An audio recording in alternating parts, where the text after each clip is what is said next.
Change is permanent in the world. પરિવર્તન કાયમી છે.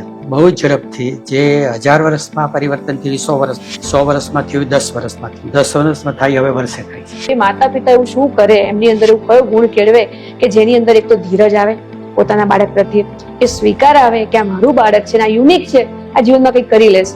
કે આપણે ત્યાં એક્સિડેન્ટલી મા બાપનું પ્રમાણ બહુ વધતું જાય છે. કોઈ પણ પ્રકારની તૈયારી સમજણ વગર મા બાપ થઈ જાય છે. એની કરતાં એક અભણ ખેડૂત સારો કે ખેતી તો કરે છે, તો બાળકમાં જે ઇનબિલ્ટ શું છે એ બહુ જ અગત્યનું છે. ભગવાને શું આઇસોલેશન કર્યું છે એ બહુ અગત્યનું છે. અને એ તારવાની જવાબદારી ખાલી માતા પિતાના કામ માટે 3 વ્યક્તિની મુખ્ય જવાબદારી છે. એક શિક્ષકો છે, બીજે નંબરે મા બાપ છે, અને ત્રીજે નંબરે સામાજિક નેતાઓ કે ધાર્મિક નેતાઓ, સમાજ એની પણ એક દ્રષ્ટિ હોય છે. આપણે પ્રગતિ કરી કે અધોગતિ, આપણે અતિથિ દેવો ભવમાંથી તિથિ કબજાઓ કે ત્યાં સુધી પહોંચી ગયેલી. સાચી વાત છે. ભારત આપણો યુવાધન છે. અત્યારના જે યુવાઓની જે ઓપોર્ચ્યુનિટી છે એ તમને મને કદાચ નથી મળી એટલી ઓપોર્ચ્યુનિટી પણ છે, પણ તેમ છતાં બી આપણે જોઈએ છીએ કે ડિપ્રેશન વધ્યું છે, સુસાઇડ વધી છે, કેમ કે યુવાનો પાસે ક્યાંક ને ક્યાંક કામ નથી, કામ મળતું નથી, કે શું કરવું એ ખબર નથી, એ દિશા નથી, એ દિશા માટે શું કરે. નમસ્કાર મિત્રો, આજના આપણા મહેમાન છે doctor Kanubhai Karkar. Kanubhai, thank you so much. નમસ્તે. તમે તમારો કિંમતી સમય એમને આપ્યો, અને જે પણ તમારા જીવનની પૂંજી છે એ આજે આપણે પ્રેક્ષક સુધી પહોંચાડીશું. ઓકે કનુભાઈ, દરેક વ્યક્તિ હોય એવું હું માનું છું કે એના જીવનમાં એનું બાળપણનો રોલ બહુ જ મહત્વનો હોય. અને પેરેન્ટિંગ ફોર પીસમાં કામ કરું છું એટલે બાળ ઘડતર થકી વિશ્વ શાંતિ એવું સૂત્ર છે. તો બાળક જે છે એના જીવન થકી કંઈક બને છે. અને હું તમને ઓળખું છું, તમારા વિડીયોને બધું જોયું છે, ગુજરાત સરકારમાં પણ તમે કામ કર્યું છે, ખૂબ સરસ. તો મારે એ જાણવું છે કે તમારું બાળપણ કેવું રહ્યું, એ કેવું બાળપણ હતું જેના થકી કનુભાઈ આજે અહીંયા પહોંચ્યા છે. એ જર્નીમાં બાળપણનો રોલ શું હતો, એક બાળક કેવો હતો કનુભાઈ તરીકે? આમ અભ્યાસને અંતે એવું ધ્યાનમાં આવે છે કે બાળપણ 2 પ્રકારનું હોય. એક રામ જેવું ને કૃષ્ણ જેવું. રામ જેવું બાળપણ હોય તો રામે બાળપણમાં એકેય પરાક્રમ કર્યા નથી. ને કૃષ્ણ જેવું બાળપણ હોય તો કૃષ્ણના પરાક્રમ ગણો તમે. કાળીનાગને નાથ્યો, ધ્યાનકાસુરને માર્યો, બકાસુરને માર્યો, માસી પૂતનાને મારીને કંસને માર્યો, પછી ભણવા ગયા. ભણ્યા વગર કેમ આવડ્યું? કુદરતી જીવન. ઢોર ચરાવવાના, નદીમાં નાહવાનું, ગીલી ડંડિયા રમવાનું, ઓળકામડો રમવાનું, સાવ કુદરતી જીવન. કુદરતી જીવનમાં વિકાસ થાય. રામનો કેમ વિકાસ ન થયો બાળપણમાં? એ તો બંગલામાં રહેતા હતા, નોકર ચાકર હાજર હતા, એને ક્યાં મગજ વાપરવાનો હતો? જે માગે એ હાજર. એમ હું અભાવમાં મોટો થયો છું. અમે 3 ભાઈઓ 2 બહેનો. બા બાપુજી મજૂરી કરે, હું પણ મજૂરી કરું, અને એક જ રૂમમાં બધા રહીએ. એટલે બહુ અમારી આર્થિક પરિસ્થિતિ ખરાબ, એટલે અમારે પ્રશ્નો બધા જાતે જ સોલ્વ કરવાના હતા. એમાં અમે વિકસી. આજના છોકરાઓને જોઈ તો મને તો બહુ નવાઈ લાગે.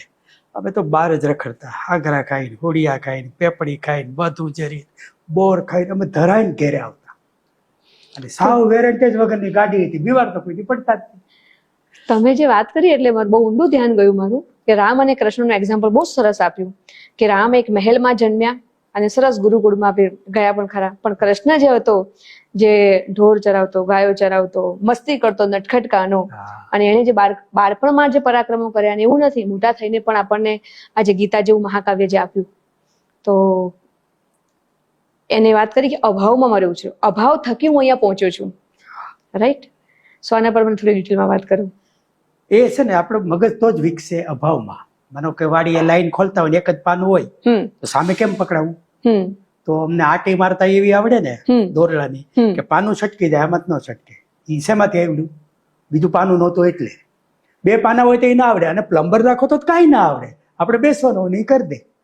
એટલે ઘેરે હું તો અમરેલી પેલો રહેવા આવ્યો, મારે નળ ને રિપેર કરવા, બાજુ કીધું પ્લમ્બર ને બોલાવી લો. એટલે મને તેમ કોઈ સરકારી માણસ આવીને રિપેર કરે, મને પ્લમ્બર ની કલ્પના નહીં. એ આવ્યો ને એને પૈસા માંગ્યા તે ખબર પડી. મેં કીધું આવું તો જાતે કરી નાખી. એટલે તમે વાત કરો છો કે અભાવ હોવો જોઈએ, પ્લમ્બર આવે તો ના શીખાય. એકદમ વાત હું સ્વીકારું છું કે મારા ઘરે પણ કઈ ચકલી બગડે તો મને કશું ના ખબર પડે, ઇવન મારા હસબન્ડ પણ ના કરે. અમે સીધો પ્લમ્બર ને ફોન કરે, ઇલેક્ટ્રિશિયન ને ફોન કરે. તો તમે પછી આજના જોવા જઈએ તો બાળક એ બધા કામ કરે કે પછી ભણવાનું કરે? તમે તો ભણવામાં પણ એટલા આગળ છો. હા, એટલે જ્યારે જે પ્રશ્ન આવે એ સમયે તમારે જ ઉકેલ કરવાનો હોય, એટલે મગજ ઉકેલની દિશામાં ચાલે. પેલોને તો ફોન કરીને માણસ બોલાવી લો, પ્રશ્ન સોલ્વ કરી નાખો, પૈસાથી પ્રશ્ન પતી જાય. અમે તો ઘણી વાર હસતા હસતા કહું કે અમારા બાળપણમાં અમારી પાસે પૈસા સિવાય બધું હતું. પૈસા સિવાય બધું હતું, જેમ કે મોજ કરતા હતા, ખાતા પીતા હતા, રખડતા હતા, કોઈ પણ પ્રકારનું ટેન્શન નતું, કોઈ રોકવા ટોકવા વાળું હતું નહીં. મા બાપ અભણ હતા, શું ભણીએ છીએ ને ખબર નથી, અમે શું કરીએ છીએ. એટલું સારું હતું કે હું પ્રાથમિક થી માધ્યમિકમાં બધી સ્કૂલ ફર્સ્ટ આવતો, એ તો એ સારી વાત હતી. અને SSC માં મારે ગણિતમાં 100 માંથી 100 માર્ક છે, એટલે એવું બધું જળવાઈ રહ્યું. બાકી તો હવે ખાઈ પી. તો તમને તમારા મમ્મી પપ્પા એવું તો કીધું જ નહીં, જેમ અમે ભણવા બેસ બેટા, નંબર લાવ, પરીક્ષા છે, આગળ જઈને શું કરીશ, આવું તમે કદાચ સાંભળ્યું જ નહીં હોય? ના, એને એવી ખબર નહોતી. એ અમારા જમાનામાં મા બાપને એટલી ખ્યાલ નથી. વાત કરે તો કઈ વાત કરે કે અમારો છોકરો હોશિયાર છે, કોઈ દી નાપાસ નથી થયો. અચ્છા, નાપાસ ન થયો હોય એ હોશિયાર હોવાનું માપદંડ હતું. એટલે એને બીજી કઈ એવી ખબર ના પડતી. માનો કે મારે બગસરા બાજુમાં ભણવા ગયો તો કઈ મા બાપ ભેગા નતા આવ્યા, અમે જાતે જઈને સ્કૂલ શોધીને એડમિશન લીધું, પાસ કઢાઈ આવ્યા, જાતે જ કરીએ, જાતે કરીએ એટલે બધું આવડી જાય. તો તમને બાળપણમાં સૌથી સંઘર્ષ કયો રહ્યો તમારું, જ્યારે તમને એવું થયું? સૌથી સંઘર્ષ તો પહેલી વસ્તુ, ઘરમાં પૈસા નહોતા. એક વખત તો 10 પૈસા હારુંથી મારે રડવું પડેલું, એવી ઘણી પરિસ્થિતિ હતી. એટલે હું 8મું ધોરણમાં આવ્યો ને ત્યારથી મેં કમાવાનું શરૂ કર્યું. 8મા ધોરણ. અને કેવી રીતે?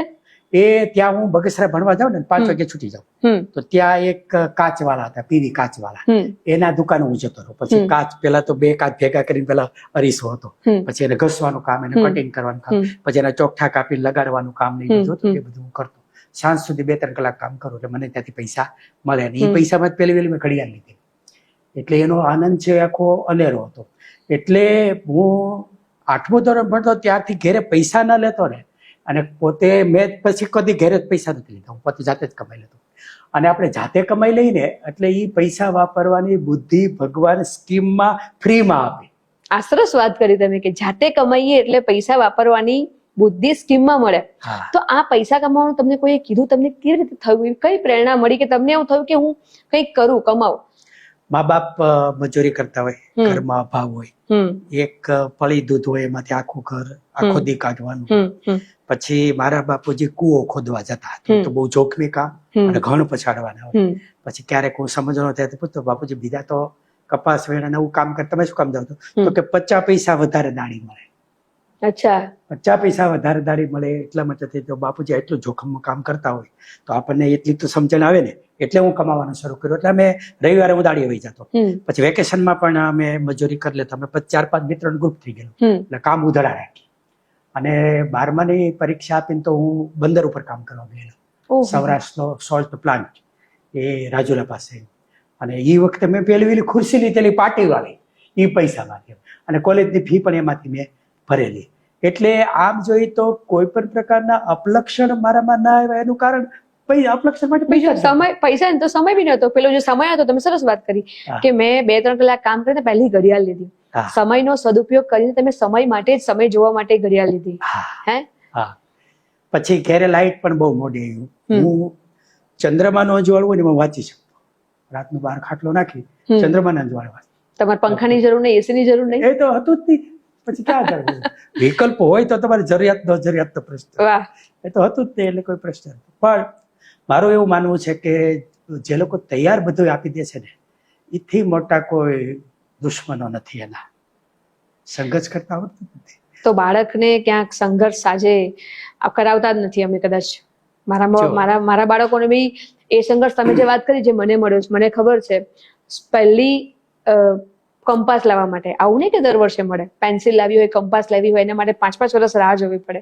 ત્યારે મને ખબર છે, મારે પેટી લાવી હતી, વખતે પેલી પેટી હતી, તો 6ઠ્ઠા ધોરણ સુધી મેં કેટલું કીધું, ત્યારે પપ્પાએ મને પેટી લઈ આપી. અને પછી પેટી લઈને આમ જઈને સ્કૂલમાં ઉગાડવાની, ને પછી જે મસ્તી કરવાની આગળ વાળા સ્ટુડન્ટને વાગે. એ બધું જે આનંદ હતો ખરે છે કે પહેલી સાયકલ લેવા માટે મેં કેટલું સ્ટ્રગલ કર્યું હતું, રાઈટ? જયારે આજે તો પહેલો બર્થડે આવે, બાળક 5 વર્ષ છે, ત્યાં તો એને 3 સાયકલો હોય. તો સંઘર્ષ તમે બહુ જ જોયો અને તમારા સંઘર્ષ થકી તમે આજે જે પહોંચ્યા છો ત્યાં પહોંચ્યા છો. તમે પીએચડી કરી, તમે સરકાર માટે બહુ જ સારું કામ કર્યું. તો આ બધા માટે પ્રેરણા શું હતી? સામાન્ય ભણતો તો ઠીક છે, પણ તમને પીએચડી કરવાનું ક્યાંથી પ્રેરણા મળી કે મારે આ લેવલનું ભણવું છે? 10માં સારા ટકાવારી આવી એટલે હું પછી ભણવા માટે બગસરા ગયો. પણ એક ડોક્ટર વસુભાઈ કરીને બહુ પ્રખ્યાત ડોક્ટર બોરડ, એને ખબર પડી એક હોશિયાર છોકરો છે અને સાયન્સમાં એટલા માટે નથી ગયો કે હું બગસરા જો ભણવા જાઉં તો 7 રૂપિયા પાસ ના થાય મહિનાના, અને મારે અમરેલી ભણવા આવું તો મારે 27 રૂપિયા થાય. તો ત્યારે બગસરામાં સાયન્સ હતું નહીં, અને અમરેલી આવું તો મારે 27 રૂપિયા થાય. તો 27 રૂપિયા મારી પાસે જોગવાઈ નહોતી, એટલે હું સાયન્સ રાખી શક્યો નહીં. હું 11મું ધોરણ ભણવા માટે બગસરા ગયો. એ આ ડોક્ટરને ખબર પડી. ડોક્ટર મારી ઘરે આવ્યા, 6 મહિના જતા રહેતા. મને કહે તો ફરી વાર 11 સાયન્સ કર, હું તને અમરેલી બધી વ્યવસ્થા કરી દઉં છું, તું ડોક્ટર થા ત્યાં સુધી પૈસા તને આપીશ, તું ત્યાં તો હોશિયાર છો તો તું જા. મેં કીધું હું વિચારી લઉં. પછી વિચાર્યું એટલે મેં એવું વિચાર્યું કે ડોક્ટર થાવ તો 5-7 વર્ષ યાદ તો 5-7 વર્ષ સુધી મારા મા બાપને જ મજૂરી કરવાની. એટલે મેં નક્કી કર્યું મારે એમ નથી કરવું, મારે વહેલી તકે મારી આજીવિકા ઊભી કરવી છે. એટલે હું આ એસએસસી ના બેઝ ઉપર જ પછી આગળ જઈને હું કોલેજના બીજા 3જા વર્ષમાં હતા તો ક્લાર્ક થયો. અચ્છા, એસએસસી ઉપર ક્લાર્ક થયો. એસએસસી પર તમે ક્લાર્ક થઈ ગયા? ક્લાર્ક થઈ. કેમ કે તમારું એક જ લક્ષ્ય હતું કે મારે કમાતા શીખવું છે વહેલામાં વહેલી તકે. બીજું પછી ભણવાનું કોણ ના પાડે છે? પછી તો મેં ભણવાનું ચાલુ રાખ્યું. 3 વિષયમાં BA કર્યું, 2 વિષયમાં MA કર્યું, પછી BEd, MEd, PhD, DCA, CCC plus અને GPSC આટલી પરીક્ષા મેં પાસ કરી. GPSC ક્લાસ 1ની પરીક્ષા મેં ગુજરાતમાં બીજા ક્રમે પાસ કરી. એટલે મને એક એનો નિજાનંદ થાય. અને હું PhD થયો એટલે ડોક્ટર લાગે. હું PhD થયો એટલે પહેલો મળવા વસુભાઈ બોરડને મળવા ગયા. સાહેબ તમારી કલ્પના હતી કે આ છોકરો ડોક્ટર થયો, ડોક્ટર થયો. થઈ ગયું છે, જો સપનું પૂરું કર્યું મેં તમારું. સપનું પૂરું કર્યું, એ પણ ખૂબ ખુશ થયા. તમે વાત કરી કે ભાઈ 8મા ધોરણથી કમાતા શીખ્યા, 12મા ધોરણમાં પણ તમે કમાયા, હજી પાછો તમને એ વિચાર આવ્યો કે ના 7 વર્ષ સુધી જો હું ભણું તો મારા માતા પિતાનું શું? તો મારે એ જ કેવું છે કે આજના જે યુવાનો છે, તમારી પાસે ડિગ્રી કઈ હોતું જ નહીં, બધો જ અભાવ હતો, તેમ છતાં પણ તમને વિચાર્યું કે આજના બાળકો, આજના વિદ્યાર્થીઓ એવું શું કરે કે જે એક વહેલામાં વહેલી તકે કમાતા શીખે? પહેલી વસ્તુ એક મા બાપ જે સુવિધાઓ બહુ જ આપે છે, એટલે મેં તમને કીધું કે એ મોટા દુશ્મન છે. હું તો દરેક મા બાપને કહું અને યુવાનોને કહું, મા બાપને શું કહું ખબર છે?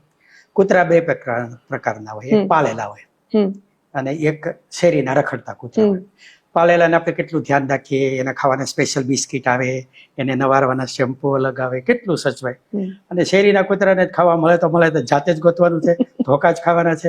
સિઝનના લાભ મળે. હોળી રમતા હોય તો એને બધા રમાડે, દિવાળી હોય તો બધા ફટાકિયા બાંધે. કેટલા અભાવમાં એ શેરીના કૂતરા જીવે છે અને કેટલી સગવડતામાં પાળેલા કૂતરા જીવે છે. આ બેન તમે ભેગા કરજો, તમે બેને ઝઘડવા માટે મૂકજો. પેલું ઘરનું કૂતરું સામનો જ નહીં કરી શકે. પેલું તો ધડ ડોકું પકડીને મળી નાખશે, કારણ કે ઓલાને 2 જ કામ, ખાવું ને બાંધવું. આને તો આવડતું નથી અને આને સર્વાઈવ થવાનું છે. હા, આને તો એટલા બધા ખોળામાં રહીને મોટું થયું સાચું. એટલે એમાં શીખવાનું છે કે આપણે ગમે એટલે આપણા સંતાન સાચવીએ. અંતે તો સમાજમાં રહેવાનું છે ને, બસમાં જશે, દવાખાના જશે, જાહેર જનતા વચ્ચે બધી જગ્યાએ તો સાથે નહીં રહી શકે. હા, બધે તો સાથે. ત્યારે શું? તો એના માટે તૈયાર કરવાનું છે. હા, એને માટે તૈયાર જીવે. એને સંઘર્ષ ઉભો નથી કરવાનો, પણ અનિવાર્ય સંઘર્ષ તો કરવાનો આવશે જ. એટલે એટલા માટે તૈયાર છે એ કરવા જોઈએ. અને હું મારી પાસે આ GPSC UPSC ની માર્ગદર્શન માટે વિદ્યાર્થીઓ આવે ને, એને હું આ કૂતરાનો દાખલો એને એ સમજાવું કે તમે છે ને એક શેરીનું કૂતરું બીજી શેરીમાં ઘૂસી ગયા હોય, એને તમે જોવો ને એટલે પ્રગતિ કેમ કરવી તમને સમજાય. તમે જો એકલું હોય, ફરતા ઓલા 5-7 તાકી આવી ગયા હોય, કોઈ આમ બટકું ભરે, વચ્ચેનું કૂતરું શું કરે? શરીર નાનું કરી નાખે, પૂંછડી અંદર લઈ લે, દાંત બહાર કાઢે, એક જાય છે આમ ભરે, એક જાય છે આમ ભરે, એક જાય છે આમ ભરે. હવે એમાં જોજો 2 એટીટ્યુડ વાળા કૂતરા હોય. એક કૂતરો એવો હોય એમ કે આ કે એના બાપનું હતું, આ શરીરમાં હવે તો શું થઈ ગયું, તમે કેમ ના પાડી શકો? તો એ કદાચ બધા 1-1 બટકા ભરે, પણ ઓલા બધા 1-1 ભરે તો શું થાય જાય? એની કરતા બીજા એક એટીટ્યુડ વાળો એવું હોય કે ભાઈ ખોટી જગ્યાએ આવી ગયા છે, કાંઈ વાંધો નહીં, સિપત્તાથી નીકળો. એટલે આમ ફરતા જેવી તક મળે ને એવી દોટ મૂકે પોતાને શેરી તરફ, તો બધા કૂતરા પાછા આંબી જાય. એવી 2-3 દોટ મૂકે ને તો પોતાની શેરી આવી જાય. પોતાના કૂતરા બધા પૂંછડી કાઢે બહાર ને આમ મોટું કરે કે હવે આવી જાવ. તમે માનો હું ક્લાર્કમાં હતો, મારા પ્રિન્સિપાલને સ્ટાફ હારે માથાકૂટ કર્યા કર્યો, એનો શું મતલબ? એની કરતા હું શિક્ષક થયો. શિક્ષક થઈને પછી વડી આધ્યાત્મ મંદિરમાં અધ્યાપક થયો, પછી ડાયટ એટલે જિલ્લા શિક્ષણ તાલીમ ભવનમાં જુનિયર લેક્ચરર થયો, પછી ક્લાસ 2 એટલે સિનિયર લેક્ચરર થયો, પછી ક્લાસ 1 થયો. એટલે હું જેમ જેમ આગળ નીકળતો હતો ને એમ પાછળ મારા હતા ને એ બધા નમસ્કાર એની મેળે કરવા માંડ્યા. એટલે એનો હું એ સમજી છું કે તમે તમારા પર ફોકસ કર્યું. હા, પરિસ્થિતિમાંથી કેમ બહાર નીકળીને મારે આગળ કેમ વધ્યું, હા, તમે એના પર જ ધ્યાન આપ્યું. હા, રાઈટ.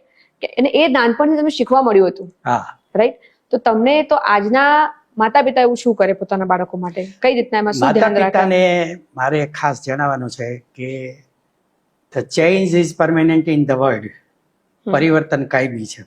યસ. અને બહુ ઝડપથી જે 1000 વર્ષમાં પરિવર્તન થયું 100 વર્ષમાં, 100 વર્ષમાં થયું 10 વર્ષમાં થયું, 10 વર્ષમાં થાય હવે વર્ષે થાય છે. એક્ઝેક્ટલી. એટલે સૌથી મોટું પરિવર્તન એ છે કે ઘેરે ઘેરે પૈસા વધ્યા છે અને સંતાન ઘટ્યા છે. આ મોટો પ્રશ્ન છે. છોકરાઓનું જે બાળપણ છીનવાઈ ગયું એનું કારણ આ છે. દાખલા તરીકે હું છું, તમે 3 ભાઈ ને 2 બહેનો, 5 સંતાન હતો, તો મારા વિકાસમાં મારા માતા પિતાએ શું બજેટ ફાળવ્યું હોય તમે કહો. હવે એની સરખામણીમાં પતિ પત્ની 2 કમાતા હોય કે નોકરી કરતા હોય, કેવડું મોટું બજેટ હોય. સંતાન 1-2 હોય તો કેવડું મોટું બજેટ એની પાછળ ફાળવે. બધા છોકરાઓના કઠણાઈનું કારણ આ. એટલો સાચવે, એટલી કાળજી રાખે. અને કેટલાક તો એવું નક્કી કરીને બેઠા છે કે ડોક્ટર કરે પાર કરવો છે. ઉંદરડાને બહુ ખવડાવો તો ફાટી ફાટીને ઘૂસ જેવડું થાય, કઈ ઘટા જેવડું થાય નહીં, પણ આનું આખું ઘર પાછળ પડી જાય છે. એટલે જે વધારે પડતું પ્રોટેક્શન, વધારે પડતું સુવિધા એને નુકસાનકારક છે. એટલે તમારી પાસે સુવિધા હોય તો તમે રાખો એની નાની, અને પણ એને તો એની રીતે થોડોક મોટો થવા દો. આપણે એમ કઈ જ્યાં સુધી મને પાક્કું તરતા ના આવડે ત્યાં સુધી પાણી પડવું નથી, તો તરતા આવડે કોઈ નહીં આવડે. તરીશું પછી જ ખબર પડશે. ડૂબકા ખાવાના હોય, પાણી પી જવાનું હોય, મરી થોડું જાય એમાં. એ આખી તાલીમ છે. તમે વાત કરી કે ભાઈ તમે 3-5 ભાઈ બહેન હતા, હા, એટલે રમવા માટે બહાર જવું ના પડે. હા, રમવું, ઝઘડવું, શેર કરવું, શીખવું બધું 5 ભાઈ બહેનમાં થઈ જાય. હા, થઈ જાય. આજે 1 કે 2 બાળક, અને તમારી મારી વખતે મને ખબર છે કે હું આજુબાજુના લોકો પણ આપણે ભેગા થતા હતા. ક્યાંક ને ક્યાંક આજે એ પણ નથી કે ભાઈ બાજુમાં 1 બાળક હોય, એ ટ્યુશન 5 પ્રકારની એક્ટિવિટીમાં જતું હોય, એટલે એ ફ્રી ના હોય, આ ફ્રી ના હોય. તો જે અનુભવ ને એક્સપિરિયન્સ જે છે એ સ્કૂલ સિવાય કઈ મળતો જ નથી. હવે સ્કૂલ અને ઘર, આના સિવાય ત્રીજી કઈ એવી વસ્તુ છે કે જે બાળકના વિકાસમાં મદદ કરે? હા, હવે એ છે ને એની ઉપર હજી એક બીજું છે, ફ્લેટ કલ્ચર છે ને. ફ્લેટ કલ્ચર એ તો પૂર્વ જન્મના પાપ ભોગવવાના હોય એની ફ્લેટ મારે. મારું તો એવું. પણ જો તમે આવું કહો સાહેબ, તો જમીન જ નથી, બરાબર, જમીન જ નથી, શું કરશું? એટલી જ વાત છે. થોડી ઘણી નીચે જમીન રાખી હતી, પાર્કિંગમાં ગઈ. આ છોકરા રમે ક્યાં? તો વિચાર રમવા માટે છે જ નહીં. પછી બીજું, આજુબાજુના ફ્લેટમાં આવરો નથી, એટલે બાજુમાં જતા નથી. પછી તમારું છોકરું બાળક ફ્રી છે ત્યારે ઓલાનું ફ્રી નથી, ઓલાનું ફ્રી ત્યારે આનું ફ્રી નથી. કોની સાથે રમવું? એટલે સામાજિકતા 0 થઈ ગઈ છે ત્યાંના બાળકોની. અને મા બાપ હવે સુધર્યા છે કે બગડ્યા છે? મા બાપ આમ છોકરા ભણાવતા હોય, વાતચીત કરતા હોય, મહેમાન આવે કે બેટા તું બાજુના રૂમમાં જતો રહે, એટલે જય શ્રી કૃષ્ણ કરાવો, આનો પરિચય કરાવો. આ કઈ એકલો થોડો જીવવાનું છે, આ બધા વચ્ચે રહેવાનું છે. એટલે એમે એની સામાજિકતા જતી રહી છે. પછી તો શું છે, એવું પરિસ્થિતિ થાય, પછી માણસો ગમે નહીં. લોકો વચ્ચે જ રહ્યા નથી, પછી માણસો ક્યાંથી ગમે? એટલે તમે જો, મહેમાન ગમતા નથી. આપણે પ્રગતિ કરી કે અધોગતિ, આપણે અતિથિ દેવો ભવમાંથી મહેમાન કબ જાઓગે, અતિથિ કબ જાઓગે ત્યાં સુધી પહોંચી ગયા. સાચી વાત છે. એ ખૂબ કોઈની પાસે સમય નથી. આપણી જે ઓળખ હતી ને, એ માતૃદેવો પિતૃદેવો ભવ, પછી તરત અતિથિ દેવો ભવ હતી. એટલે મા બાપને મારી વિનંતી છે કે ભલે તમને ભગવાનની દયા હોય, પણ આમને થોડુંક આકરું જીવન જીવતા શીખવાડો, આકરી તાલીમ આપો. એટલે અમે શું કર્યું, અમરેલીમાં એક 60 લોકોનું એક ગ્રુપ કર્યું છે. એની અંદર 20 જેટલા કુટુંબ, 15-20 જેટલા કુટુંબ છે. દર મહિને એકવાર ભેગા થઈ સાથે જમીએ. એના કારણે શું ફાયદો થાય? અમારા પુરુષોની એક ટુકડી થઈ જાય, મહિલાઓની એક ટુકડી થઈ જાય, બાળકોની એક ટુકડી થઈ જાય, સૌ રમતા હોય આ સાથે. પછી અમે બધા અલગ અલગ લક્ષ્યાંકો નક્કી કરીએ. અમે એવું 10 વર્ષમાં ભારત ભ્રમણની યોજના કરી હતી. આખું ગ્રુપ બસ બાંધીએ, સ્લીપર, રસોડા સાથે ફરવા જઈએ, જે ખર્ચ થાય ભાગ પાડલી. અમારે તો અમે દક્ષિણનો પ્રવાસ કર્યો એ 23 દિવસનો હતો, તો એમાં 9,500 થઈ ગયો. આટલા સસ્તા પડે પ્રવાસ.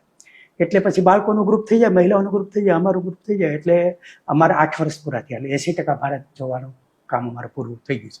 હવે ખાલી 2 વર્ષ જઈએ અમે, એટલે અમારે આખું ભારત છે એ જોવાઈ જાય. પણ દર મહિને જે અમે સાથે રહીએ છીએ ને એટલે અમે અમારા બાળકોને મિત્રોનું એક ગ્રુપ કરી દીધું છે. સાહેબ, તમે પ્રવાસની વાત કરી એટલે મને યાદ આવ્યું કે ફરવા તો તમે કીધું એમ ફરવા તો આજના માતા પિતા પણ જાય છે. હા, તો તમારો પ્રવાસ ને આજના ફરવામાં ફરક શું છે? એ છે ને માતા પિતા ફરવા નથી જતા, એન્જોય કરવા જાય છે. તો એ સમજાવો જરા કે પ્રવાસ જવું અને એન્જોય કરવું એમાં શું ફરક છે? અને પછી ઘણાય તો છે ને ટાઈમ પાસ કરવા જાય છે, પછી ઘણાય છે ને ચેન્જ માટે જાય છે, ઓકે, પછી ઘણાય છે ને ફરવા જાય છે, પછી ઘણાય છે ને રખડવા જાય છે, હમ પછી ઘણાય છે ને યાત્રાએ જાય છે. હમ આટલા પ્રકાર પડે, આટલા પ્રકાર પડે. આટલા પ્રકાર પડે. અમે પ્રવાસમાં જઈએ, અમારો રૂટ નક્કી હોય અને એની બુકલેટ બનવી હોય, કયા સ્થળ ઉપર કે દિવસે પહોંચ્યું, એનો ઇતિહાસ શું છે, શું જાણવાનું છે, બધા તૈયાર કરી દેવાય. અને મોટા ભાગે હું સ્થળે હું જેલ હું તો ગાઈડ તરીકે રહું, નહીતર હું ગાઈડ રાખું. ઓકે, હા, ગાઈડ વગર તમને એનો પ્રવાસમાં ખબર તમે ના જ્યાં પડે. જાઓ તેનો પહેલા તો ઇતિહાસ સમજો, ઇતિહાસ સમજીએ, કલ્ચર સમજો એનું. કલ્ચર સમજીએ, લોકો વચ્ચે મળવાનું. અમે આંદામાન નિકોબાર ગયા હતા તો ત્યાંના સ્થાનિક લોકો સાથે 2 મીટિંગ કરેલી અમે, અને અમને એટલું બધું જાણવા મળ્યું અને અમને નવાઈ લાગી કે એમને ત્યાં બેઠા બેઠા પ્રવીણભાઈ તોગડિયા નામ લીધેલું. શું વાત કરો એ લોકો ઓળખતા હતા, આપણે હવે આંદામાનનું એક વ્યક્તિ નામ બોલવું તો ના આવડે. ના આવડે. એ લોકો એટલો બધો રસ લેતા હતા.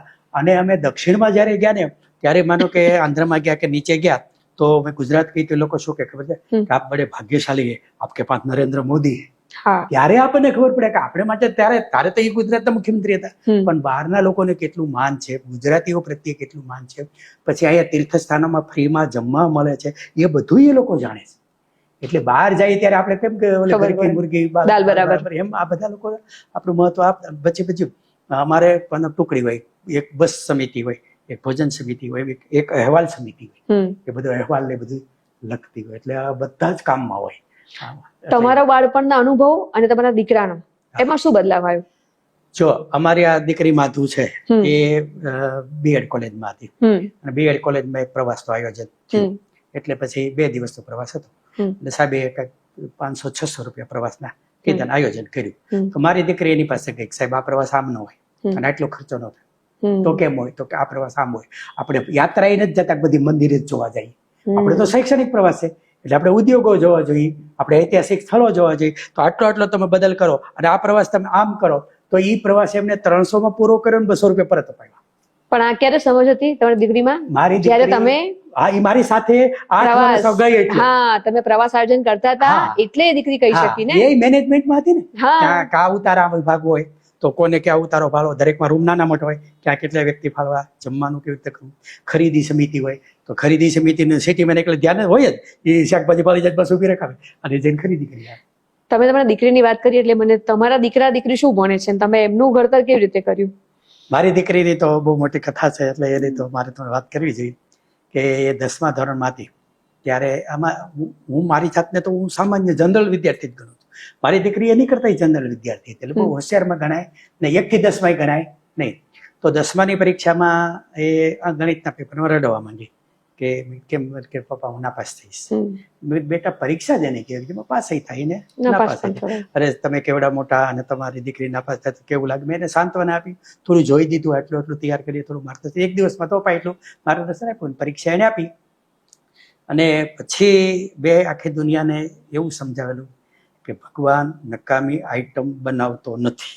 વાહ, દુનિયાને તો સમજાવેલું, પણ આ ઘેરે પ્રશ્ન આવ્યો. એટલે દિવાળી એટલે આ લોકોને 10માનું વેકેશન તો લાંબુ હોય, તો મેં એને બ્યુટી પાર્લરમાં મૂકી. તો 1.5 મહિનામાં સરસ શીખી ગઈ, મહેંદી સરસ કરવા માંડી. પછી મેં એને કીધું તું સિલાઈ મશીન શીખી દે, તો એ પણ એને આવડી ગયું. એટલે મેં નક્કી કર્યું કે મારી દીકરી સાયન્સની વિદ્યાર્થીની નથી, ઓકે, આર્ટ્સની વિદ્યાર્થી છે. મેં 11 આર્ટ્સમાં દાખલા કર્યું. મિત્રો બધા ખીજાણા, તમે ક્યાં ના દીકરી આર્ટ્સમાં સાયકોલોજી રાખીને ભણ્યા, પણ કોઈનું સાંભળ્યું નહીં. પછી કોલેજમાં મુખ્ય વિષય અંગ્રેજી સાથે દાખલ થઈ. F5માં કોલેજ ફર્સ્ટ આવી, SYમાં કોલેજ ફર્સ્ટ આવી, TYમાં કોલેજ ફર્સ્ટ આવી, અને બીએડમાં એ વખતે એને 92% આવ્યા. શું વાત કરો. પછી મેં MA કરવા માટે વિદ્યાનગર મોકલી, મેં અંગ્રેજી, તો એમાં 76% આવ્યા. હજુ 15 દી ઘેરે રહીને KGBV માંગરોળનો ઓર્ડર આવી ગયો, 20,000 પગાર સાથે, રહેવું જમવું વ્યવસ્થા. કેટલા વર્ષની ઉંમરે? એ ત્યારે મને એમ છે લગભગ 22 વર્ષ કદાચ એવી ઉંમર. સરકારી નોકરી એમ ને? સરકારી નોકરી 22 વર્ષની ઉંમરે. ફિક્સ જયારે 2500-3500 હતા એ વખતની વાત કરું, એને આવડો મોટો પગાર ત્યાં મળ્યો. ત્યાં 1.5 વર્ષ નોકરી કરી તા કચ્છમાં, એને મળી ગયો શિક્ષિકા તરીકે. એટલે ત્યાં 1.5-2 વર્ષ નોકરી કરી તા ભાવનગર જિલ્લામાં લાગી ગઈ, ત્યાંથી અમરેલી જિલ્લામાં, અને અત્યારે થવી થી બદલી થઈને ભૂરખિયામાં પ્રાથમિક શાળામાં અંગ્રેજીની શિક્ષિકા તરીકે નોકરી કરે છે. 25 વર્ષની ઉંમર સુધીમાં એને 5 જગ્યાએ સરકારી પગાર ખાતો. એટલે દરેક માતા પિતાને મારે કહેવાનું છે કે એક મારા વાક્ય ઉપર ભરોસો રાખો કે ભગવાન નકામી આઈટમ બનાવતો નથી. ખૂબ સરસ તમે વાત કરી, ભગવાન નકામી આઈટમ બનાવતું નથી. પણ તમે જ્યારે તમારી દીકરીએ એમ કીધું કે પપ્પા 10મા ધોરણમાં ક્યાંક એવો ડર લાગ્યો કે નપાસ થઈશ તો તમને વાત કરી, અને તમે આટલા મોટા સરકારી અધિકારી, પીએચડી ડોક્ટર, પણ તમે એવું એની પાર્લરમાં ક્યાંક મૂકીને તમને એમ સમજાઈ ગયું કે આ આર્ટ્સની વિદ્યાર્થી છે. માતા પિતા કઈ મોમેન્ટ એવું ઓળખી શકે કે મારું બાળક આના માટે બન્યું છે? એ અગત્યનું છે.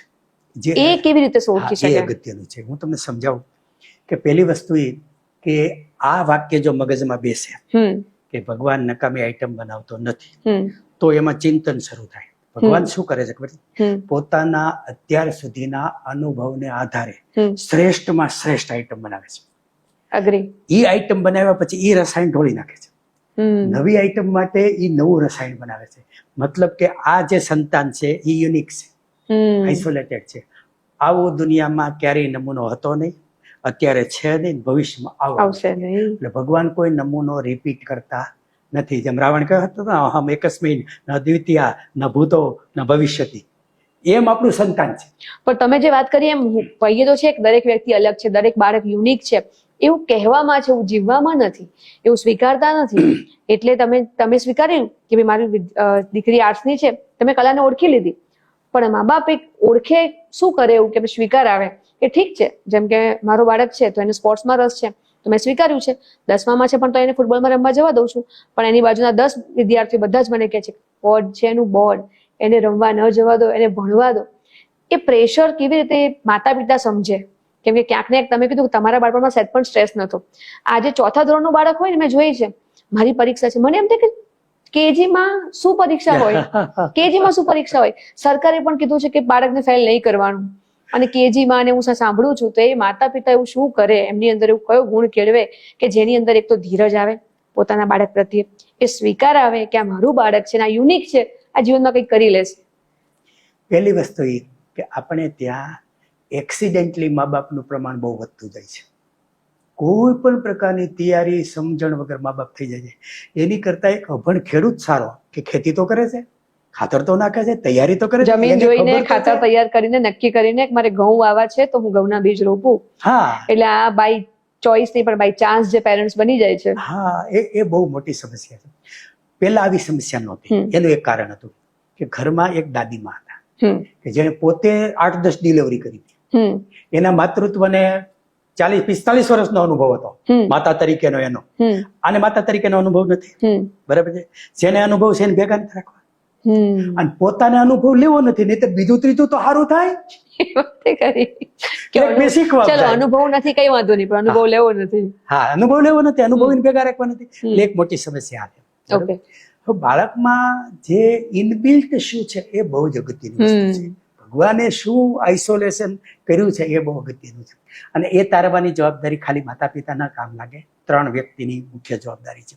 એક શિક્ષકો છે, બીજે નંબરે મા બાપ છે, અને ત્રીજે નંબરે સામાજિક નેતાઓ કે ધાર્મિક નેતાઓની સમાજ એની પણ એક દ્રષ્ટિ હોય છે. દાખલા તરીકે મારો વિકાસ થયો તો RSS ને કારણે.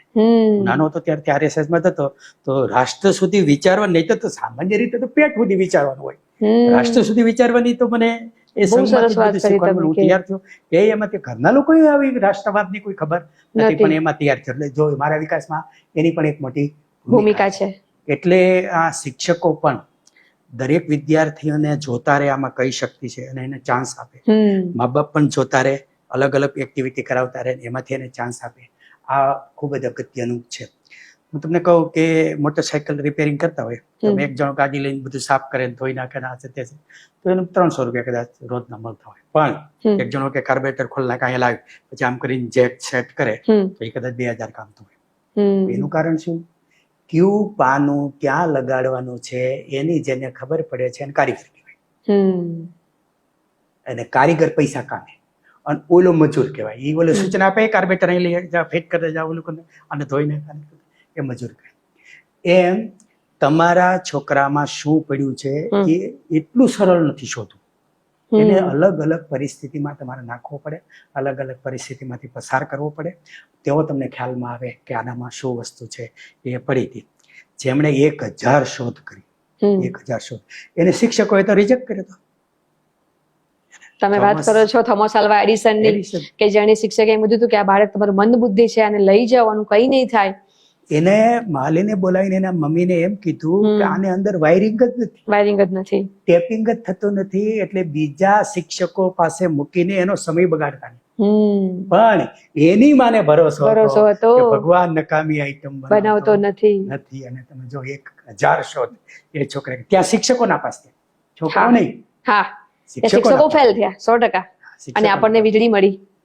એટલે એક તો બિન અનુભવી વાલી છે અને નાપાસ થવાની શક્યતા વધારે છે. એટલે એમાં કઈ ચાન્સ આપતા નથી, લેતા પણ નથી. ના, એને ખબર પણ નથી. ખબર નથી. દાખલા તરીકે વરસાદ હોય પલાળવા જાય તો એને એટલી જ ખબર છે પલાળવા નથી દેવો, શરદી થઈ જાય. એને એમ ખબર નથી કે રેઝિસ્ટન્સ પાવર ડેવલપ થશે, એને ખબર જ નથી. તમે આ બહુ સરસ વાત કરી, મને આના પર થોડી ડિટેલમાં વાત કરું કે કઈ ઉંમરે બાળકને એક્સપ્લોર કરવા દેવું જોઈએ. જેમ કે નાના બાળકોને પાણી બહુ જ ગમે અને માટી બહુ જ ગમે, પણ મોટા ભાગે આજના દરેક માતા પિતાને માટી અને પાણીમાં રમવા જ ન દે. એમ કઈ ઉંમરે એને અમુક પ્રકારના, તમે કીધું ને કે એને મૂકો એમાં તકલીફમાં, એને અનુભવ થવા દો. જો એ ભગવાને છે ને એ એક શક્તિ બાળકમાં ઇનબિલ્ટ નાખી છે. તમે જોજો, તમને કહું કે ઘરમાં સંતાન છે ને તમારી ભેગો આવવાની હઠ લે ને, ગામમાં જાવ છો તો કાંઈ ખરીદવું ન હોય તો ભેગો આવે. એ જે ભેગો આવવાની હઠ લે છે એનો અર્થ એમ કે આ બધું જોવાઈ ગયું છે, બહારની દુનિયા જોઈ છે, ઘરમાં જોવાઈ ગયું છે. ખૂબ સરસ. બહારની દુનિયા જોઈ છે, આ અગત્યનું છે. તમે જોજો કાંઈ ખબર નહીં પડે તમે ચમચી દેશો ને તો એ આમ ભટકાવી જશે, ઊંધી કરીને ભટકાવી જશે, આમ કરી જશે. એ વૈજ્ઞાનિક છે, ટેસ્ટ કરે છે, એને અનુભવજન્ય જ્ઞાન લેવું છે. એટલે બાળકને વધારે ફરવા લઈ જાઓ, વધારે અનુભવ, વધારે દુનિયા દેખાડી દો, એમાંથી બહાર આવશે. એનામાં કઈ શક્તિ પડે છે બહાર.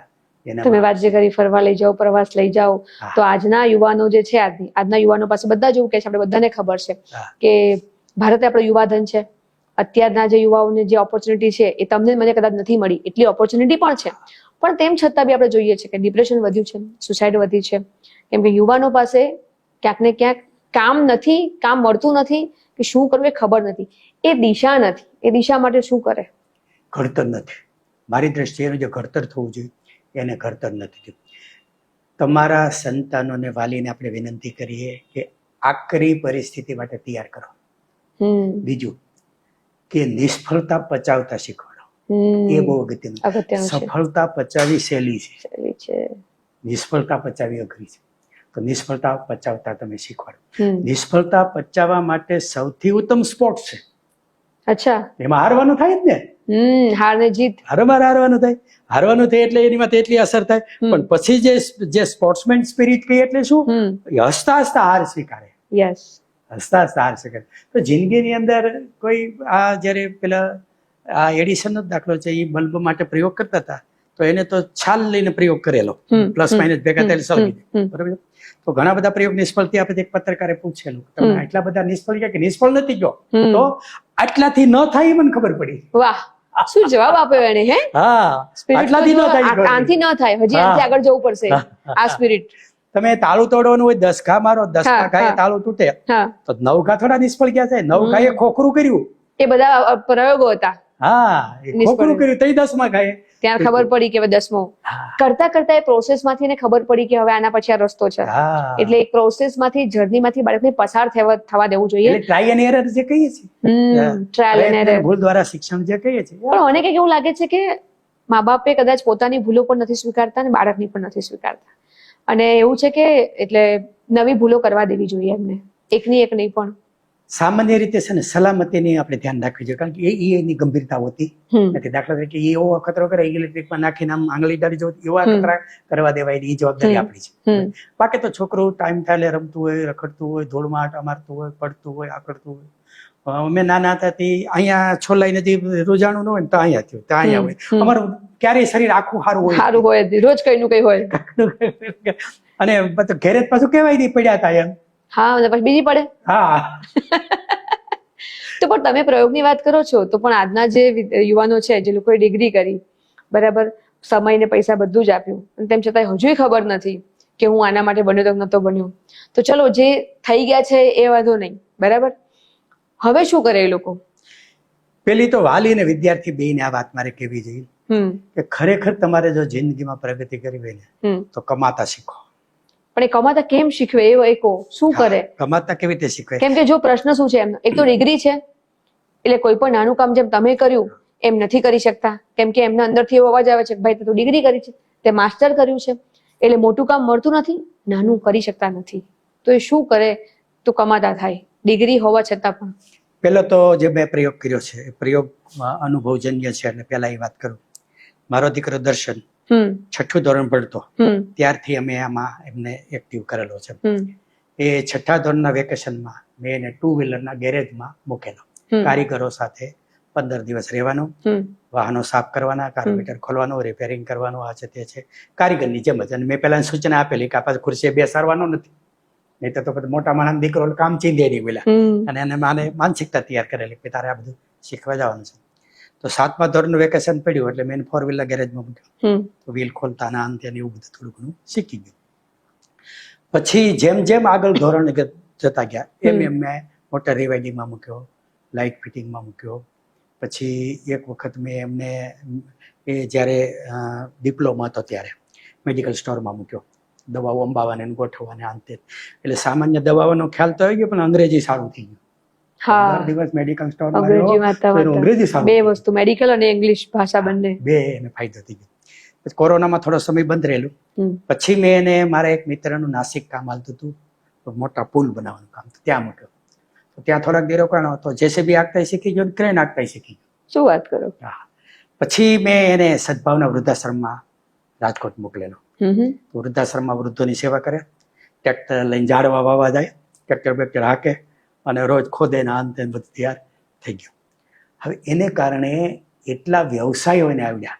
અત્યારે એ ડિપ્લોમા પૂરું કરીને ડિગ્રી કર્યું એને સોફ્ટવેર એન્જિનિયર તરીકે, અને હાલમાં એ માસ્ટર કરે છે સાયબર સિક્યુરિટી. હજુ 1 વર્ષ પૂરું થયું.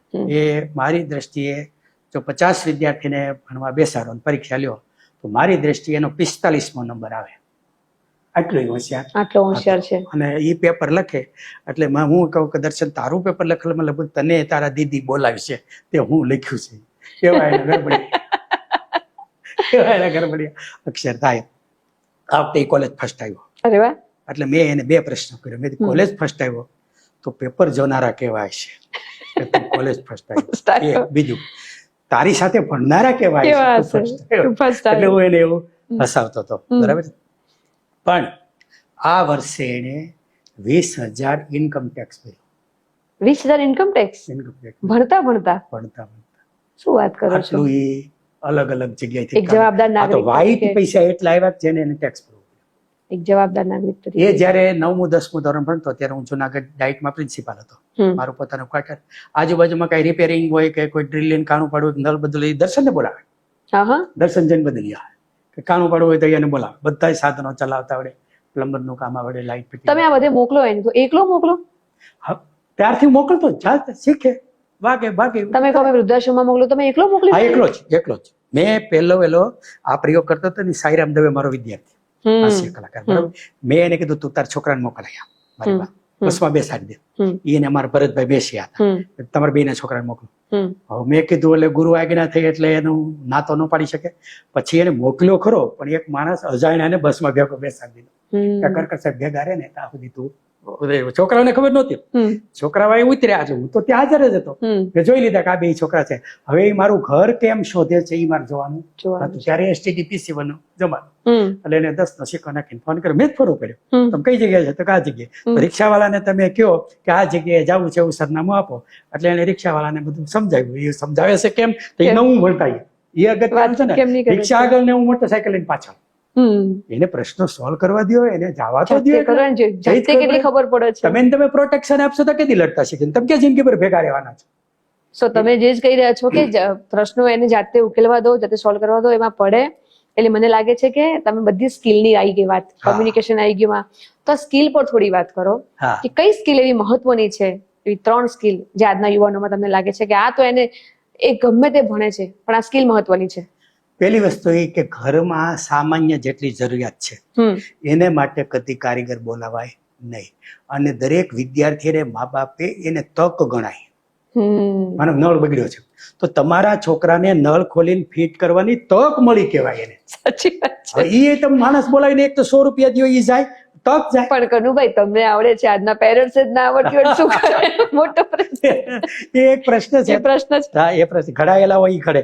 હા, મારા સસરા કરે. મારા સસરા આજે પણ ઇલેક્ટ્રિશિયન, પ્લમ્બિંગ, સુથારી કામ, માટી કામ કઈ પણ હોય તો એ કરે. એટલે મારો મોટો દીકરો છે ને, સેમ આજે પણ કઈ થાય ને તો પહેલા પાના પકડ લઈને આવડે છે. એટલે દાદા કરતા હોય તો દીકરામાં આવે, દીકરાના દીકરામાં આવે. હા, પછી વિદ્યાર્થીને એ પણ શીખવવું જોઈએ કે તારા પૈસા તું કામી લે. પરદેશમાં છે ને 18 વર્ષ પછી ક્યાં પૈસા આપે છે? એક્ઝેક્ટલી જ નથી. છોકરાઓને ભણી જ લેવાનું. એટલે ત્યાં ગેરમાર્ગે જવા કમાણી કરે તો ગેરમાર્ગે જાય ને એમ. એટલે હું તો ઘણી વાર કહું છું કે મા બાપના પૈસા છે ને એ છોકરાને વાપરતા ન આવડે, ઉડાડતા આવડે. અને જે છોકરા એ પોતાના મા બાપના વારસા માટે ઝઘડે એ વાલી નિષ્ફળ ગયા છે એનું ખુલ્લું પ્રમાણપત્ર છે. કામી નો લે. મેં તો જવાહરલાલ નહેરુનું ઘણું સાહિત્ય વાંચ્યું છે, મને ન ગમ્યું. ડિસ્કવરી ઓફ ઇન્ડિયાથી મને ન ગમ્યું, પણ એક વાક્યનું ગમ્યું.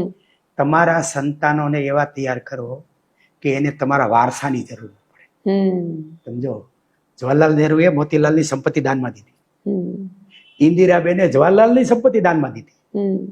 અને તમે જો વાહે રાજીવ અને અત્યારે સોનિયાબેન ને વડાપ્રધાન થવાની તક મળી હતી તો સોનિયાબેન વડાપ્રધાન ન થયા, છોકરાને તૈયાર કર્યો. ભલે સફળ નિષ્ફળ બીજી વાત છે, પણ એને ધ્યાન નિયમ આપ્યું. એને ધ્યાનમાં એમાં આપ્યું. એટલે તમારા સંતાનોને તમારા વારસાની જરૂર પડવી જોઈએ નહીં. એટલા સંતાનોને. તો તમારા મતે બાળક માટે પહેલું કયું મહત્વનું? શિક્ષણ, રમત, સ્પોર્ટ્સ કે પછી એક સ્કિલ? જો આ બધાના તબક્કા છે અને બધા સાવ બિલકુલ અલગ નહીં થાય. ભણતા હોય ત્યારે ભણવાનું હોય. એટલે વાલીઓને સામાન્ય રીતે હું શું સમજાવું ખબર? માનો પહેલું ધોરણ તમારો છોકરો ભણે, પહેલા ધોરણનો કોર્સ તો જોઈ લો કેટલો છે. માનો કે 20 એકડા છે તો પહેલું ધોરણમાં માનો દિવાળી આવે ત્યાં સુધીમાં 10 એકડા આવડી જવા જોઈએ. 10 એકડા ના આવડે તો તમે શીખવું કે ટ્યુશનમાં મોકલો.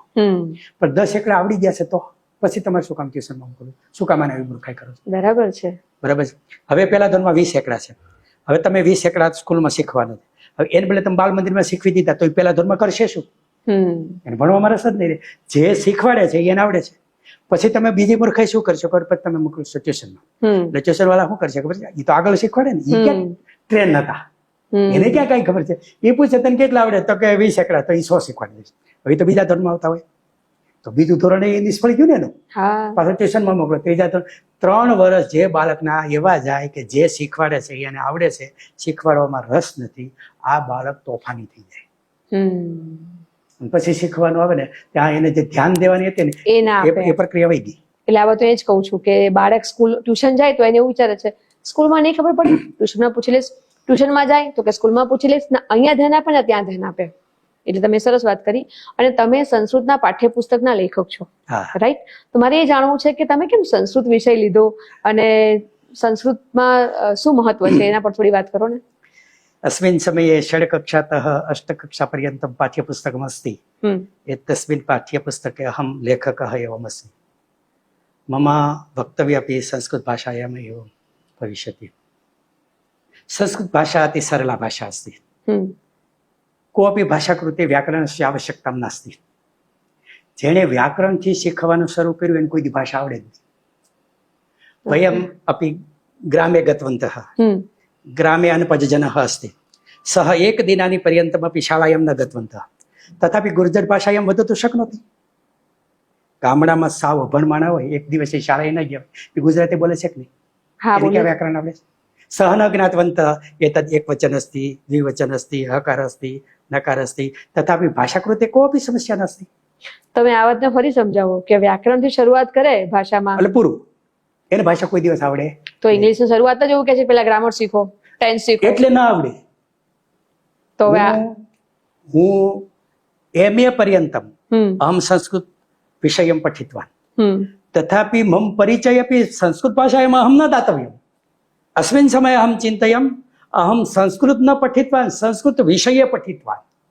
હું MA સુધી ભણ્યો તો મારો પરિચય હું સંસ્કૃતમાં નહોતો આપી શકતો. ત્યારે મને ખ્યાલ આવ્યો કે અત્યાર સુધી હું ભણ્યો, હું સંસ્કૃત નથી ભણ્યો, સંસ્કૃત વિષય ભણ્યા છો. વિષય નહીં, સંસ્કૃત વિષય. સંસ્કૃત એક ભાષા છે, એમાં કાલિદાસ જેવા કવિ છે, એમાં આવો એની વિષય. સંસ્કૃત નહીં, એના વિષય નહીં. સંસ્કૃત ભારતીયः एकः कार्यक्रम अस्ति. एतस्मिन् कार्यक्रमे अहं 10 दिनानि पर्यन्तं गतवन्तः. 10 दिनानि पर्यन्तं वयं सर्वे मिलित्वा केवलं संस्कृतमेव वदति. एतस्मिन् वर्गे 10 जनाः ग्रामतः आगतः. सः अनपढ एवम् अस्ति. सर्वे जनाः अपि सः अनपढ अपि संस्कृतमेव वदति. तेन कारणेन समारम्भे कार्यक्रम पूर्ण अभवत्. तस्मिन् समये सः अनपढ जनः संस्कृतभाषायाम् इण्टर्व्यू दत्तवन्तः. ઇન્ટરવ્યુ પણ તમે એમાં આપ્યું? 10 દિવસમાં અભણ માણસને પણ સંસ્કૃત બોલતા કરી શકાય છે. 10 જ દિવસમાં પણ શીખવાવાળા એવી રીતે શીખવાડે કે તમે સંસ્કૃત બોલવાનું નામ લ્યો નહીં. એટલે વિદ્યાર્થીને બધું શીખવું છે, એને ભણવું છે, એને ફરવું છે, એને કામ કરવું છે. આપણી શીખવવાની પદ્ધતિ ખોટી હોય છે. અને હું તો દરેક વાલીને કહું, તમારે ચેક કરવું હોય તમારી શીખવાની પદ્ધતિ સાચી છે ખોટી, તો કેમ ચેક કરાય? તમારે એક લિસ્ટ કરવાનું કે તમે આજ કેટલી વાતમાં ના પાડી તમારા છોકરાને. 3-4 વર્ષ છોકરું છે તો અડમાં, ન્યાજામાં, ઈ ખામાં, ઈ પકડમાં, આ કરીમાં, આ કરીમાં. હવે તમે 100 બાબતની ના પાડી. અચ્છા, હું કરી તમે કેટલી વાર કીધું? તો બાળક ગૂંચવાય જ ને. તમે ના પાડો છો, નથી કરવાનું, પછી ના પાડો, પછી એક સમય એવો જાય કે એ વાત એની અનકોન્શિયસ માઇન્ડમાં આવી જાય.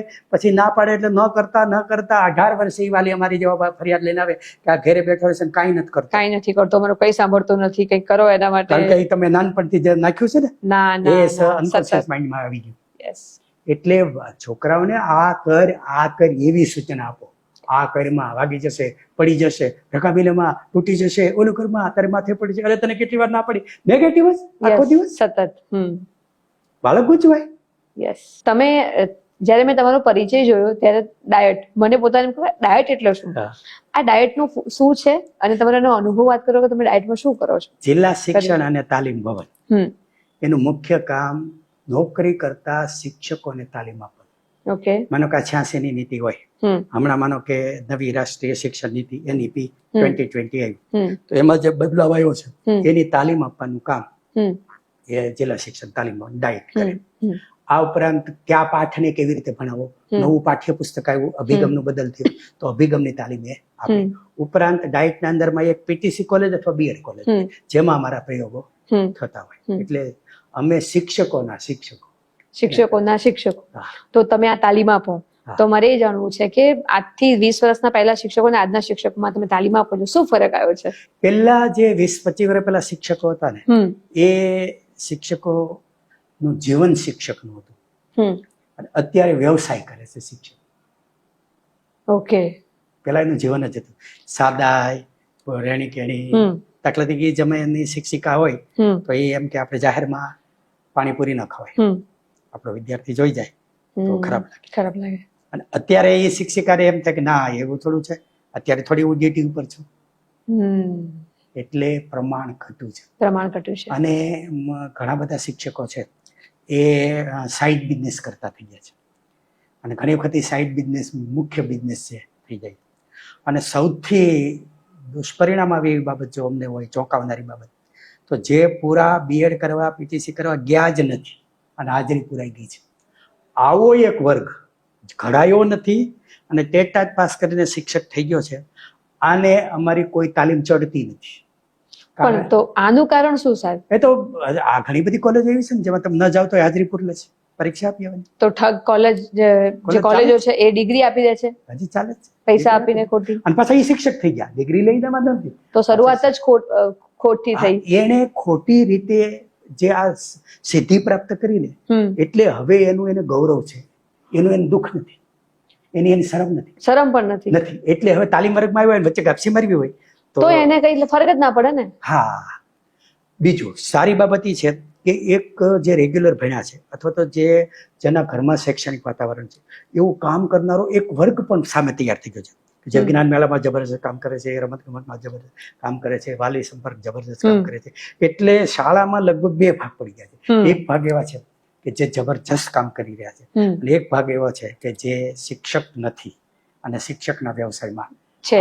શરતો આવી ગયા છે. એટલે અત્યારે આ બહુ જ મોટી સમસ્યા છે. અને એની સામે પ્રાઇવેટીકરણ, યસ, એ તો છે જ. પ્રાઇવેટીકરણ એટલે આમ કેવું થયું ખબર છે, જેની પાસે ફી ભરવાની સુવિધા નથી એ બધા સરકારીમાં ગયા ભણવા. બરાબર? અને સૌથી સારામાં સારું જેના માર્ક હતા, ટકાવારી હતી, એ બધા સરકારીમાં છે. બરાબર? સરકારીમાં મેલે નથી આવ્યો, એ પ્રાઇવેટમાં શિક્ષક તરીકે નોકરી કરી છે. અને પૈસાવાળાના છોકરા અહીંયા ભણે છે. સમજો, ખરેખર તો ભગવાને બુદ્ધિ આપવામાં કઈ એને કઈ જોયું નથી, પણ સમાજના આ બે વર્ગ અલગ અલગ પાડ્યા છે અને ક્યાંક ને ક્યાંક આપણે જ પાડ્યા છે. હા, એટલે હવે છે ને, અને બીજું કાયદા કાનૂન આમ તેને કારણે હવે કોઈને મરાતો નથી, કોઈને ખીજાવાતો નથી, કોઈને નાપાસ કરાવાતો નથી. એટલે જે અમે જે કડકાઈમાં ભણ્યા હતા, સાહેબ મારીને પાડી દે, એની જે બીક હતી, ન શું આવડે, લેસન કરીને જવું જ પડે, આ જે હતું ને એ નથી. પણ જે તે સમયને સંજોગો હોય, સાહેબ એટલા કડક હતા. તો અમે જયારે હું ચોથું ધોરણ ભણતો ત્યારે 84 સંખ્યા હતી, અને હું 7મામાં આવ્યો ત્યારે એ સંખ્યા 15 થઈ ગયેલી. કડકાઈમાં જેમ અમે ખડાણા એમ સિસ્ટમની બારી બહુ નીકળી ગયા.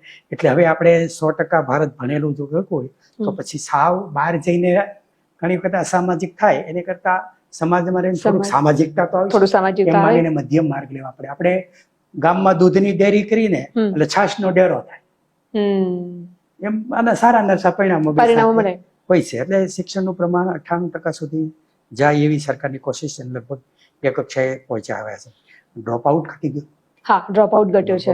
ડ્રોપ આઉટ ઘટ્યું, સારું પણ પરિણામ છે. સારું. બસ બાકી તો પેલા જેમ શિક્ષકને ભાળીએ એટલે પગે લાગીએ, ગુરુ પૂર્ણિમાના દિવસે આપણે ફોન કરીએ. હવે થોડુંક એ બધું ઘટતું જાય છે. હવે જેને પ્રોફેશન થઈ ગયા, પ્રોફેશનલ થઈ ગયા, એટલે અમે પૈસા આપે તો અમે ભણાવી દઈએ. અને વિદ્યાર્થી એમ માને કે સાહેબ પગાર આવે છે ભણાવે છે. તમે અમરેલીમાં રહો ને તમારા ઘરને આદર્શ ઘરનો એવોર્ડ મળ્યો છે, હે ને? એ તમે કેવી રીતે બનાવ્યું, શું છે મારે એ જાણવું છે. મારા ઘરે બન્યું એને તો 22-25 વર્ષ જેવા થઈ ગયા. માત્ર 2,80,000 મારું ઘર બનેલું. અને અમારે ત્યાં અમરેલીમાં એ વખતે 15-20 દિવસે પાણી આવતું. અચ્છા. એવડી પાણીની સમસ્યા હતી. હું ગામડામાં રહેતો ત્યાં અમારે પાણીની સમસ્યા. એટલે પેલું મેં સુખ તો પાણીનું કર્યું. મારે ત્યાં 3 વર્ષ ચાલે એટલે વરસાદનું પાણી સ્ટોકમાં હોય, અને એમાં કાંઈ વરસાદનું જ પાણી પીએ છીએ. અહીંયા હું આવું તો મારું પાણી લઈને જાઉં. 60% રોગ પાણીજન્ય છે. વરસાદનું પાણી પીએ ને તો 60% રોગ આપણા જતા રહે. પછી મારું ઘરનું શાકભાજી ઘરે થાય છે, મોટાભાગનું શાકભાજી ત્યાં આજુબાજુ બધું વાવેલું છે, થઈ જાય. ઘરની રચના એવી છે કે પવન હોય તો મારા ઘરમાં તમને ગમે પવન લાગે, એવી ક્રોસ વેન્ટિલેશન બધા મૂકેલા છે. ગમે એટલો વરસાદ પડે તો મારા ઘરનું પાણી બહાર જતું નથી. અમરેલીમાં એક વખત એક સાથે 18 ઇંચ વરસાદ પડેલો તો પણ મારા ઘરનું પાણી બહાર જતું. અને આ બધી વ્યવસ્થા તમે કરી છે? અમારી વ્યવસ્થા કરી છે. તમે સિવિલ એન્જિનિયર નથી કર્યું? એટલે તમારે 57 ઇનોવેશન યુટ્યુબ ઉપર છે. 57 ઇનોવેશન છે. જાપાનથી લોકો તમારા ઘરની વિઝિટ કરવા આવ્યા છે, હે ને, સિવિલ એન્જિનિયરિંગ વગર. એટલે વારંવાર યાદ આવે કે તમે જે વાત કરો સર્વાઈવલમાં તમે જે હતા, કશું જ હતું નહીં, અને અભાવમાં તમે જે આટલો મોટો ભાવ ઉભો કર્યો. તો થોડી એના વિશે કોણ કોણ વિઝિટ કરી ગયા છે અને શું વિઝિટ, ધારો કે કરવું હોય વિઝિટ, એના માટે શું છે? અમે એમ માનીએ છીએ કે આપણી ઘરે કોઈ આવે એ આવતા દીની નિશાની છે. જેથી તમારા વળતા પાણી હોય તેથી ઘેર ના આવે શ્વાન. એટલે જે આવે એને અમે જમાડીએ છીએ. જામકંડોળે 2 બસ ફરીને આવ્યા હતા તો એમ જમાડ્યા હતા. હમણાં જસદણથી બસ ફરીને લોકો આવ્યા હતા. આ જાપાનથી આવ્યા ત્યારે 10-15 લોકો હતા. તમે એની કોઈ ફી કેવું કઈ રાખો કે જે આવે જે આવે આવીને જમીન જાય? મહેમાન જેવી આગતા સ્વાગતા કરી. ઘેરે માણસો ક્યાં? શું વાત કરો છો? ઘેરે માણસો ક્યાં?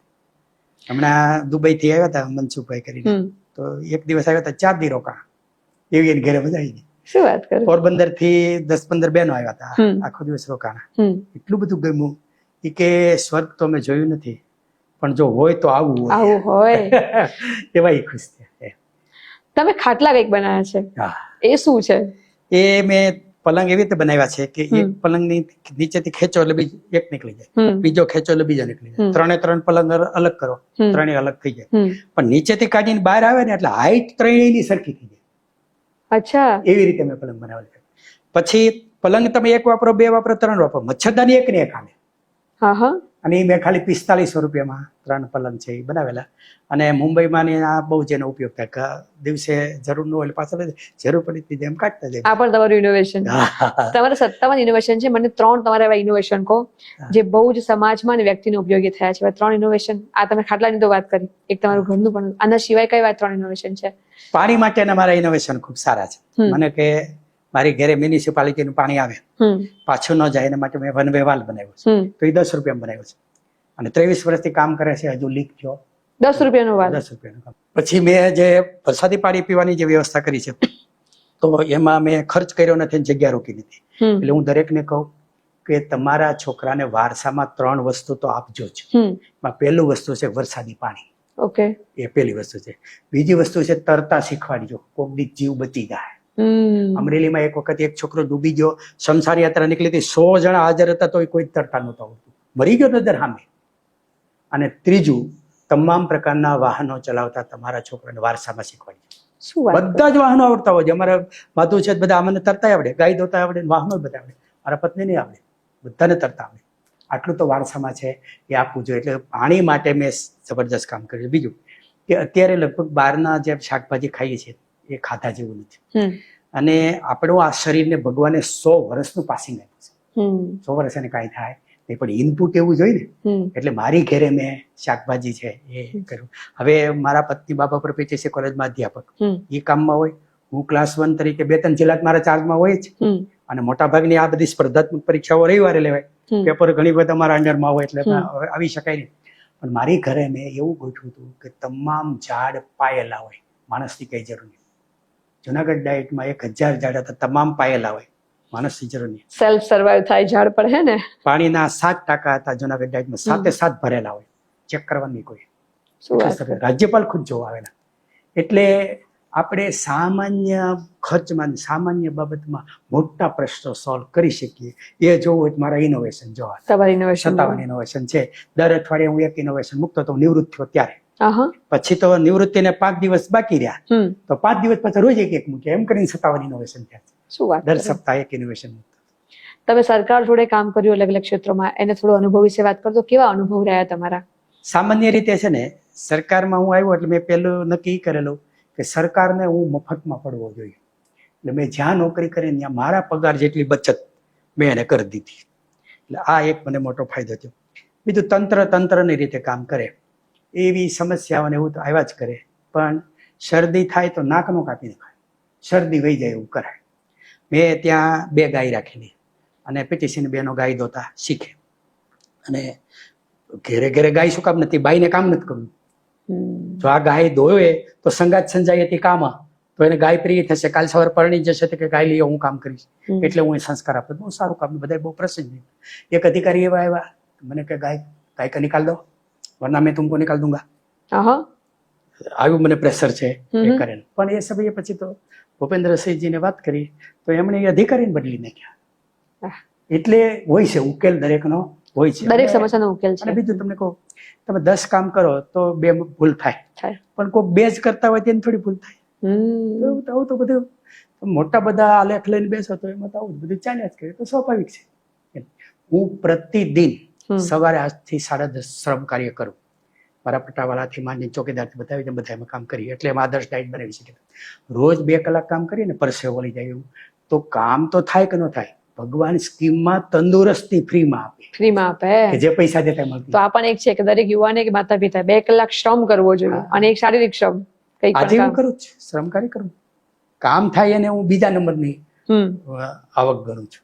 મને જે તંદુરસ્તી મળે, હું 45 વર્ષનો હતો ત્યારે જે તંદુરસ્ત હતો ને, એની કરતા અત્યારે હું આ 63 વર્ષે વધારે તંદુરસ્ત છું એવું ફીલ કરું છું. હું દોડી શકું છું, ખોદી શકું છું, બધું કામ કરી શકું છું. આજે રાત્રે મને પેલા 1:30 વાગે ઉઠ્યો હતો તો 5:30 સુધીમાં મેં એક પુસ્તકની પ્રસ્તાવનાથી માંડીને બધું લખી મોકલી પણ દીધી. ખુશ થઈ ગયા, મારે એની પ્રસ્તાવના લખવાની. તો મારે વાંચવાનો ગાળો આ જ હતો. રાતના 2 વાગે ઉઠી જઈએ, 2-3 કલાક વાંચીને પાછળ સુઈ જઈએ. આગળ પાછળ ઊંઘ થઈ જાય, ઉજાગરો ન થાય. એ સમયે કોઈ ફોન ન આવે, કોઈ મળવાનું આવે, જે કામ કરવું હોય એ 3 કલાકમાં સામાન્ય માણસ આખો દીમાં કામ કરીને એટલું કામ કરી શકે. આવનારા ભવિષ્યને લઈને માતા પિતા તમારા તરફથી મેસેજ આપો કે ભવિષ્ય કેવું હશે આવનારા યુવાનનું? આમ તો આપણે પોઝિટિવ જ વિચારવાનું હોય, પણ સમસ્યા તો આવવાની, હમ અને એ મોટી સમસ્યા તંદુરસ્તી આવવાની છે. તંદુરસ્તી માણસ જીવે છે જ એવી રીતે બીમાર પડવાનો. ઓકે. એનો વિચાર કરો કે 22-25 વર્ષના છોકરા ઊભા હોય ને પડી જાય આમ. હવે આ શરીર તો કેવું આવેલું છે, તો કોઈને અનુભવીને પૂછો તો ખરો, હૃદય બહાર કાઢી નાખો પછી 6 કલાક ધડકે, એવી એની શક્તિ છે. એ અંદર બંધ થઈ જાય. અંદર બંધ થઈ જાય તો વિચાર કરો. એટલે આગામી સમયમાં લોકો પાસે પૈસા છે, તંદુરસ્તી નહીં. આ એક. બીજું, લોકોમાં સંવેદના ઘટતી જાય છે. પહેલા આપણે બસમાં બેઠા કોઈ મહિલા ભાળીએ, છોકરો એટલે તરત ઊભા થઈ જતા. હવે બુકિંગ લીધું છે, ઊભા તો ન થાય, પણ આપણે એમ થાય આને એટલી નહીં ખબર પડતી, બુકિંગ કરાવીને હવે કે આવો માણસો કેટલાક છે એમ થાય. આપણે અમુક નફરત થાય. એટલે એ સંવેદના છે એ ગુમાવી દીધી છે. અને માનો કે આપણે છોકરાને પરદેશને આ તે મોકલી દઈએ, પછી તો જેમ અન્ન ન ખાય એમ મન ન ખા. પછી તો પૈસા છે તો શું કામ? શું કામના? છોકરા બીમાર પડે તો વારો કાઢે, મરી જાય તો વારો કાઢે. બામાં તું જઈએ, બાપુજી હું જાય. ઓકે. એટલે આપણે એમ કહેતા હતા કે આપણે શરૂઆતમાં એક સરસ વાક્ય હતું, આનંદ કહે પરમાનંદા, દેશ ભલો કે પરદેશ. તો કે આજીવિકા હોય તો દેશ ભલો, નહીતર ભલો પરદેશ.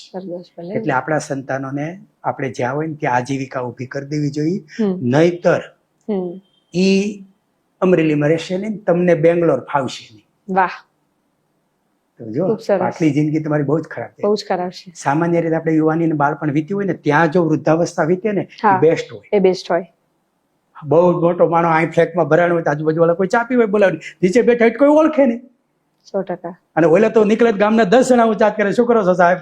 અડધો ખુશ તો એમાં જ થઈ જાય. હા, લોકાલિટી જતી. એટલે તંદુરસ્તી, સંવેદનશીલતા અને આજીવિકા. હા, આ બહુ મોટા પ્રશ્ન ઉભા થાય. બીજું, જેને મર્યાદિત સંતાન છે ને, એક જ સંતાન છે ને, એ તો કઠણાઈ બેસવાની છે એને લોકો.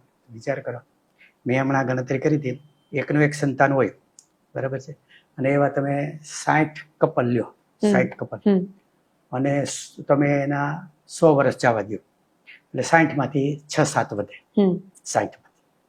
અને જેને અમર્યાદિત સંતાનો છે એ 60 માંથી લગભગ 20,000 જેટલા થઈ જાય. તો વસ્તીનું અનબેલેન્સ પણ નડવાનું છે, અને તમે દુનિયામાં રહીને એકલા પડવાના છો. આ બધું કોણ વાપરશે? આટલા પૈસા, આટલા ફ્લેટ, તમારા સંતાનો તો છે નહીં. અને હવે તો માનો સામે એક દીકરી હોય ને આ એક દીકરો, એના લગ્ન કરો તો વાં રહેવું કાંઈ રહેવું. અને એ કપલ કેવું થાય ખબર છે? એને 4 ગઢિયા સ્કીમમાં, 2 હોય ને 2 સ્કીમમાં ભેગા.